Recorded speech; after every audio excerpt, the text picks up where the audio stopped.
I said to Wayne the other day, he's talking to clients and I'm like, are you sending them our kVCore website? And he goes, no, I'm sending them realtor.com stuff. And I was like, why? And he goes, well, it's just easier. I said, easier on who? Like, put them in the system, let them log into kVCore, let them, let the kVCore do the work for you when you forget to do the work. And then I can see what they're looking at. And if they've looked at a property 5 times, like I can see that versus you just sending them realtor.com, they're going to start searching realtor.com. And he's like, oh, I keep forgetting that. I was like, please quit forgetting that. Hey, and there's a really good, if he has the app on his phone, you Yeah. can pull up a property and you can squeeze that link out and send it to him in a text. I mean, if you don't want to use KV Core to text it to him, that's okay. I'll be honest with you, I don't do a whole lot of KV Core text. But you can just pull up the link, from your app and send it in a text. Yeah. Yeah. He does. I mean, I don't know why he forgets what we do. He's old school, Tammy. He's He's so old old school, school. But and he's that's sitting okay. on finding it on realtor.com and shooting it out by text message that way. It's like, dude, KV Core does the same thing. Same thing. Get them in our KV Core. So that's something that I push all the time. Wayne needs to play in kVCore. Wayne should have scheduled kVCore time weekly. He typically does, actually. I was gonna say, do you want me to have scheduled weekly kVCore time with Typically Wayne? does. He does. Mm, Just forgets what we're doing. Okay, guys, I gotta jump off. I've got a Carly, okay. great job. I was going to recommend that what we did this week is Harley, this is a good one for you. Stephanie does not like this one, and I understand why. She does not like this. What kind of evil are you putting on us? She does not like this exercise at all. Um, and so it helps build up your scripts. It helps build up your thick skin. You look in Zillow I for already know where this is going. for I sale, know. I ain't doing it. for sale by owner. So you look up all the for sale by owners. You ask to come see their house. You tour their house, and then you talk to them about you being a realtor and how an agent selling it can typically get 30% more for the house, and how you can do professional pictures and everything else. And you get rejected time and time again. And out of every 10 rejections, you will get 1 yes. But it's a way to build leads. And it also gets you in there to see what the house looks like. And you can ask them if they'll pay your percentage if you were to bring a buyer, and then ask them if you can advertise their house with their permission. And then you go advertise it to get buyers, because most people are not looking for sale by owners. They're looking for realtor sold houses. Gotcha. Now, Stephanie does not like this drill. I have obtained over my time. You can work expireds the same way. So you can work expireds Okay. that way too. I love to grab up expireds on holidays when nobody else is working. They have a property expire out and they don't go back to their client, and they let it expire out and don't tell their client it's been expired. And I will grab them on holidays. I get expireds every year. And I think last year I got over $3 million in sales off of working expireds and grabbing up those listings. Expireds Gotcha. are great. Like I'm all about the Yeah, expireds. you do have to double I've check made them though. out. I've made a lot of money on expireds. Yeah, you do have to double check though. If it's expired, you need to go back in and search out that address and see if they let it expire, then brought it back active the next day. Right. You do, because nothing's worse than working expired to find out it's actively listed by another agent, because that's against the rules. I know a lot of people, Harley, too, that make a ton of money doing FISBOs. They A do. lot of people kill it on that. Don't let my I'm just out. I'm just out right there. I But won't, I don't don't. let what just because it doesn't work for me doesn't mean that that you know what I mean, that it won't work for you, because there are people that kill it, and if we all were successful in the same things, then the world would be boring. Right. So Go Well, get it. part of real estate is you figure out your niche. You figure Yeah. out what works for you. Because if you're able to do everything, then you're constantly not going to be consistent in a few. And so you not be as successful as you could be. So I throw these exercises out because I know some people, that's all they do is work expireds and FSBOs. That's it. And they are stinking good at it. Whereas FSBOs is not my cup of tea, to be honest. I mean, I've done them, but I just don't. You work a little bit harder unless you're really good at it. If you're not really good at it, you're always going to work harder at it. So I like to say, I'll give you 20 things to do, but then find the top 3 that you're really good at and only do those. Because if you only do those, you're only working 3 hours a day and you're making a whole lot of money than constantly changing up your routine and doing 20 things and not doing them well. There's a big difference. Right. And I think that that's really important. And Tammy does throw out a lot of these challenges and stuff that we throw out there. That's the goal, is for you to figure out what you know what I mean, what you enjoy and what you are most successful at. Right. I So gotcha. we're not crazy robots that can do everything. Right. You know what I mean, and do all the things. We're not. It's really just about learning what works for you. Um, because you know, some of the things that works for Tammy don't work for me. And some of the things that work for me don't work, you know what I mean, work for her. And I think it's really interesting, even with Paris and I, as closely as we work, the things that work for Paris don't work for me, and the things that work for me don't work for Paris. We're also in 2 totally different Yeah. markets. Yeah. So So it's I'll tell just so you, beneficial to see what works for you. and I'll tell you what my playbook is. My playbook is, I don't really have to work for 100 no's, honestly, because I've been doing the same playbook for so long that it works on its own now. That 100 no's is when you have no business. That's when you're working your 100 no's. And starting in November, we'll run a 100 no challenge. But for me, my playbook is I typically do about 5 CMAs a week. I send them out. I work my kVCore. I make sure that I get Google reviews on all of my clients, whether they buy a house with me or not, because sometimes I give them services for free. And I put people in houses all the time for free and I don't charge them. Like it's crazy the stuff I give away, but they'll say, how can I pay you? You can pay me by leaving me a Google review. So I keep up my online marketing. So I make sure my Google reviews are up to date. I make sure that I have a running spreadsheet of every client I've ever sold a house to, whether a buyer or seller. I follow up with them yearly because they typically always are going to sell. The average time in houses nowadays are 3 to 5 years. If they're not selling, they know somebody that is selling. So if they say, well, we're not quite ready to sell, I'm like, oh, okay. So then I use the 12 by 2 challenge.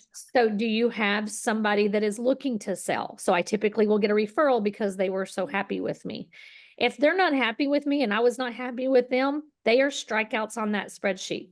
They have nothing. I have nothing. I do not ever go back to them. And I have accidentally gone back to one and they're like, oh, and I'm like, oh, no, I don't want you. I don't want you. So even the ones that are on my spreadsheet, I will do a CMA on their house and say, hey, would you like to see what your house is, what it's valued at right now on the market compared to other ones that have sold right now? Because you may be underinsured.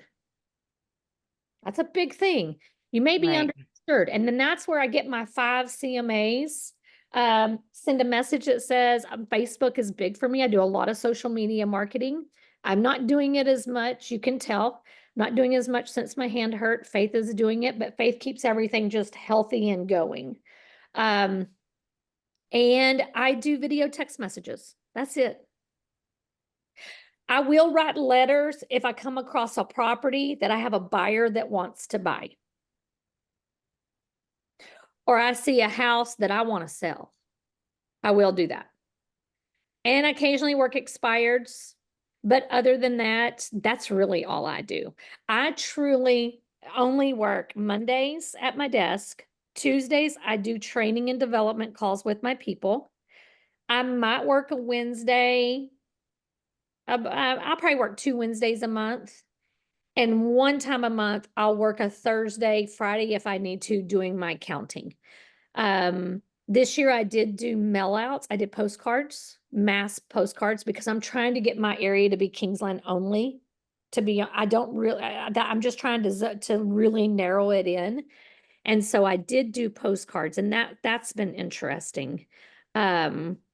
But they say you have to send out 12 months of postcards to the same addresses for them to start believing that you are their realtor. That's been very interesting, and that's very costly. Yeah, it's expensive. That's so expensive because I chose the whole town of Kingsland. So we're talking $2,000 a month. I did not do it in July. No, I did it in July. I didn't do it in August. I didn't do it in September, and I'm not going to do it in October. Here's the flip side of that though, Harley. Whenever you're hearing that kind of money and you're like, oh my gosh, that was just $24,000 investment before somebody believes I'm their realtor. In Kingsland, if you sell $1 million house, how much money Oh did you yeah. just make? Yeah, You know what I'm exactly. saying? Like you sell one lake house and psh, and meanwhile the whole town thinks you're their realtor. So it is that is super expensive, but I mean, there's that. Yeah. Well, and that's what I've been, So because I've done some postcards, and that's what I've been kind mhm. of like keeping in mind. I'm like, ultimately it'll And pay off. So honestly, I honestly work your kVCore. Social media is free. yeah. Yeah, Social that's media is free, and that's a great way to get up and get rolling. And I've told many agents that came in as new agents, the first thing that I ever sold was to somebody that I did not know that found me on social media while they were on vacation and said, "Hey, can you sell me a house?" And it was a cash deal. And so I had another agent telling me was last week, well, my social media just doesn't get any traction. It does. I promise you it does. You just don't know that it does. yeah. And so that's really the biggest thing. And it was a big. It wasn't, a few $100,000. Like it was big. My first sale was big, and it was from social media. Well, So, and the other thing is that kind of investment, we have to remember that hello. IRS takes a lot of your income depending on what you make. So you have to have write-offs. So as you start Yep. making more money, what ends up happening is you can pour that money back into some sort of marketing.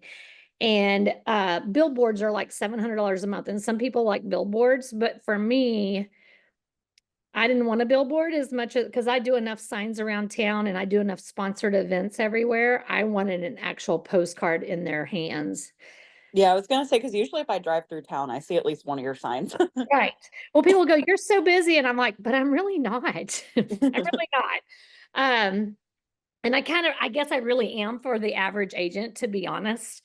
I keep about 19 to 20 listings is what I try to keep at all times. And that's all different ranges.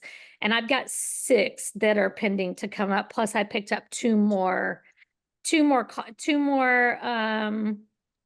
have 2 or 3 more that are ready that I need to run comps on and get out there.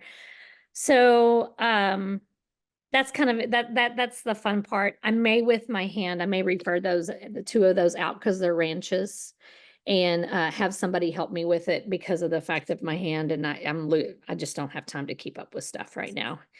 Let me rephrase that. I have time to keep up with stuff. I'm trying to lighten my load is what I'm trying to do. So those 2 ranches that I have coming, I probably am going to bring Stephanie on with me to help me with those because I just don't have the capacity. Oh, I Uh, love ranch land. Well, I was like, ranches? What do you have? Tell got two- me. I got 2 right now. Um, so yeah. Yeah. So and we typically Wayne would do the ranches. So after today, I'll know exactly which way to go with this.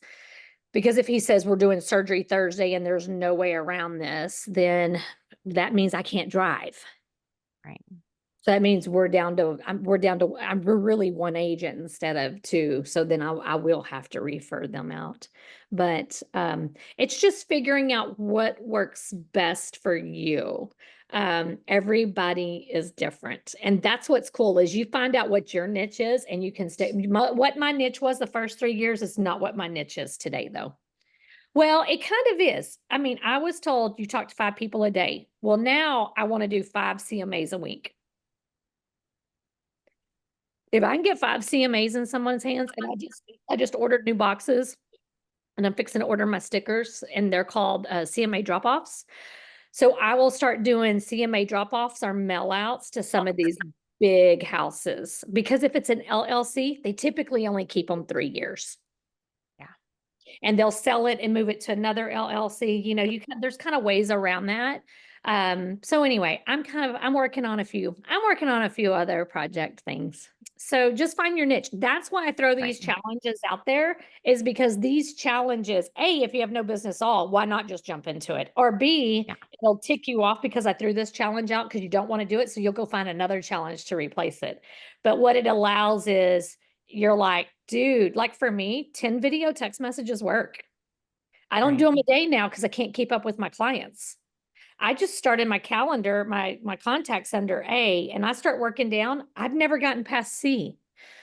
So I've had to remember, start at C and go down, because I'll go back and rework them. And they're like, hey, yeah, you remember? I mean, I did one client, I hadn't talked to him in 3 years. He goes, oh, I was just thinking about you the other day and I forgot to call you. I'm ready to sell my house. Oh, okay. Sure thing. Let me get on that. Yeah. And I'm not telling them I'm a realtor and I want to sell you things. I'm like, hey, so-and-so, Arturo, he was in A. Hey, Arturo, just checking on you. Want to see how you're doing. Hope everything's going well for you. Any new exciting things in your life? And he said, I was thinking about you the other day. We are ready to sell our house. I got to do a couple of things. I'm thinking I'll be ready in a week. I was like, High five. oh, well, awesome. That was Be it. there in a minute. There in 5 minutes. And So Harley, that's the other thing. And I will say, what I thought I wanted to do and what I thought I would enjoy when I got into real estate is not what I like. I figured out what works for me and what doesn't work for me. And what I thought I wanted is not. This is not. I'm not it. I'm not your girl for that. I will refer it out all day because I'm not it. But I found that I had a lot more knowledge, I think, than I realized that I had in other areas that, I was like, holy, I didn't, yeah, I mean, I didn't know it. I didn't realize that I knew more about this, and this is actually what I'm better at, and this is actually where I shine. And these are what my talents are. And so I mean, I thought that I wanted first time home buyers. Like I thought that's what I wanted to do. And let me just tell you, I did it one time to get a feather in my cap. And I was like, I'll never do that ever again. I'll refer them out. If it is my own kid, I will be like, go get a real estate license and I will tell you what to do, but I'm not helping you buy your house. You're like, I want no part of I that. don't want any part of it. And so when I first got in the story, I don't know if you were on that call, Harley. I'm fixing to close on a $2.065 million home. Mm-hmm. I picked the guy up from a Facebook ad of $5 on a metal building. Huh. And I will be honest, the first year I talked to this guy, I really thought he was blowing smoke up my butt. I'm not going to lie to you. I am not going to lie to you. He told me about the money they had. He wasn't bragging ever. Was he bragging? But I was like, is he really true? I mean, really? And he would just say, I need something to do when my whole family comes here. His whole family lived at Log Country Cove. I mean, there was all this stuff, right? And so I did not believe him. And I probably showed him over the course of all of these years, 3 different houses, 4 metal buildings, And then one day his wife came with him and all of his kids, and it was on an $800,000 house. Where And is it? he actually, I realized then, I think he really is real about what he's saying. I never researched him. I just kept working and doing what I've always done. And Stephanie, do you remember when I sent to you about he had just closed on this deal in New Mexico? Let me see if I can find it. Oh, I should have, he sent it in a link. Let me look real quick. So then he calls me one day and he says, "Hey, we're going to list our house." And I'm like, now I never researched him. So when he takes me to this house, I'm like, this is $2 million house. Oh, and my mom, we're going to sell my mom's too. It's a 1.9 million easily. And I'm like, wait, what? And so I now am selling his $1 million house. And this man has businesses all over. Oh, here it is. Tammy, we just closed today on NGL sell of site. It has taken up all my time last week or so. You can Google NGL sell. So that's what he sent me.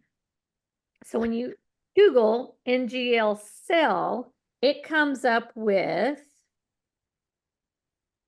let's see if I can find it now. I think it came up with, $70 million in proceeds. No big deal. He was looking at a metal building that I ran a $5 add-on on Facebook, and he has stuck with me since 2016, 17 through 2024. He was stuck with me this entire time. He has 2 more properties to sell here. They will come back and buy a house here at some point on the water. He is a continuing wonderful client. Sometimes you just find them in the most unexpected places. But I remember an old agent, and I say old meaning she was old and she'd been in real estate for 30 years. And I know who you're talking about. Sorry. No, I don't think you've ever met her. I don't think you've ever met her. She lives in Houston now. She was the Oh, most, okay.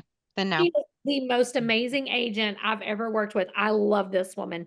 And she was behind me at a desk when we did desk duty. And she said to me, "Why do you do that?"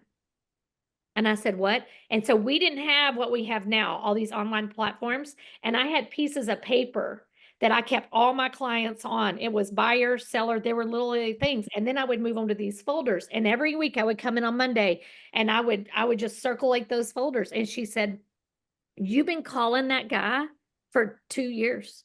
I said, "Yep, I have." She goes, "You're wasting your time." I said, "But am I?" And she said, "You are. You might as well move on to another one. If I could teach you anything, what I'm going to teach you is don't waste your time. Just keep on moving on to the ones that want it now." And I said, "Well, I believe in nurturing relationships." And that's what I said. And she goes, "Well, I think this is where you're wrong." So I reset at the beginning of the month. On the 31st, I will cap. That's And right. that's right. Now, if I wouldn't have capped, it would have been $68,000 commission because I owe my percentage of commissions. It's going to be 49,000. Okay. So you know what? I've worked really hard for that 49,000. I've been working with that couple since December 2016 on a $5 ad. Guess how much money I spend on my ads nowadays?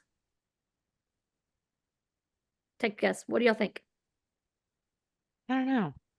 Okay. Harley, what do you think? I was gonna say, I'm not sure, maybe like $20.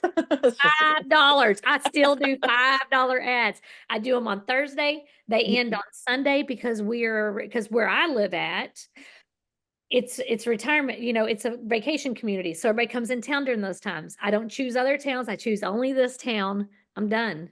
If I was in ranching and all of that, I would find out where the big ranching things were going on at, and I'd be running them in those areas. $5. $5. So that brings up kind of a good question, Tammy. For this property I have, what would be the best way? Because I mean, it's just a lot. And it's like 45 minutes south of Houston. So that's kind of what I'm going after because there's a lot of people in that like the village area, that they have a house in Houston and they just come down there because it's, it's once you get through the city, it's just a straight shot down there. And it's So like, I would do a Houston. I would do it like an hour. You have mileage that you can put around it. So when yeah, you're doing your ads, you could create like you could create enough circles to hit coming from all those different areas to that place. okay.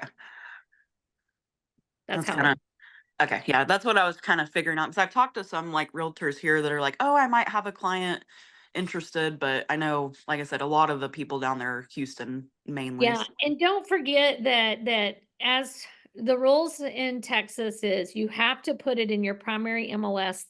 You always have to, no matter what. And then Right. you can also put it in the MLS that you choose as secondary. Gotcha. Because I kind of like I want to advertise it mainly as like a like rental opportunity because like down there they don't have any limitations on short-term rentals. Like I mean you could short-term rental it the whole year if you wanted to. So I mean it's a good investment for someone that wants cash flow because I mean with the weather and stuff down there, I mean their season's pretty much 9 months long for bookings. So Okay. that's kind of what where I'm going at with it as Yeah. far as the angle for people, but I'm hoping with utilities and stuff already capped there because I ran some comps and like the neighbor already gave my mom an offer and they're like, "Oh, we'll give you 35,000." I was like, "Mom, that's like way below other lots." But the lot that they were referring to is like 6 blocks backwards away from the beach versus ours is like 2 blocks from the beach. Have you now when you say comps, you've ran comps, are you in that MLS up there already? No, so that was just kind of general comps just from looking at what was on the market, Good. I was just gonna to get an say, idea. looking at Because realtor.com just to see. yeah, because there's a lot of, I mean, there's a ton of stuff for sale down there, but like a lot of those little lots that are To Showcase. So we have Showcase on that is a program that is given to us. And what you can do is go in Workplace, type in Showcase. It'll take you to it. It'll teach you all about it. okay, Did I say that right? No, you can do Showcase. Go to Zenlist. Sorry, not Yeah. Showcase. Go to Zenlist. Showcase you have to pay that's for. Showcase is a multi-area MLS. Zenlist is given to us for free. So type in Workplace Zenlist, get to Zenlist, make your account and everything. Then research what's on the market in Zenlist. And okay. you might be able to see what's pending also. I don't know that you can pull solds. I've never tried that. Yeah, I bet you could. But that's what I would do. Okay. And then what you need to do is come up with your price, and your mom needs to go back to that lady with y'all's new price. Because if she knows what it's worth, she'll take that new price. Yeah, well, the main reason they're offering is because whoever builds on that property with the new building codes, it'll eliminate their beach view completely. So that's why they're like, oh, they want to try to get it for little to nothing. And I'm like, I know it's worth more than that. Just Well, Right. the house, but the lot behind my house, the realtor gave me a courtesy call to let me know the one next door he was going to list. And I was like, are you Mhm. fucking kidding me? I've been mowing that dang thing for 8 years. We had first and so we offered them 30,000 and they said no, they wanted more. So I said, give me 2 days. I'll tell you when you can list it. Just give me 2 days. And I called the guy directly behind us and offered him 30. And he said, well, if you can make it 35 after expenses, you got a deal. I said, I'll have a contract to you. I was willing to go 50. I was like, I'll have a contract to you in the next 30 minutes. So then after I got the contract signed, then I called the other realtor and I said, hey, go on and list it. And I really had the money to buy the other one. I kicked myself for not buying it now Mm. because now we have to pay 60 for it. Yeah. Oh, so dumb. But anyway. All right, guys, anything else that y'all can think of for this week? We've got our challenges. We got our fun stuff. Make it a good week. Make it a good week. Good. Okay. All right. Hoping not to have surgery. Hoping to be with y'all again next week. Tammy, keep me posted. I'm I so will. sorry. Okay. Next week, though, we are kicking off it's going to be the month of the 100 no challenge. So just letting y'all know ahead of time, we're working for 100 no's, however anybody wants to work it, but we will start it on the next call. Awesome. I'm so excited. Okay. Stephanie, I'll let you know. Bye, y'all. Okay. Bye, Bye. y'all. Y'all have a good one.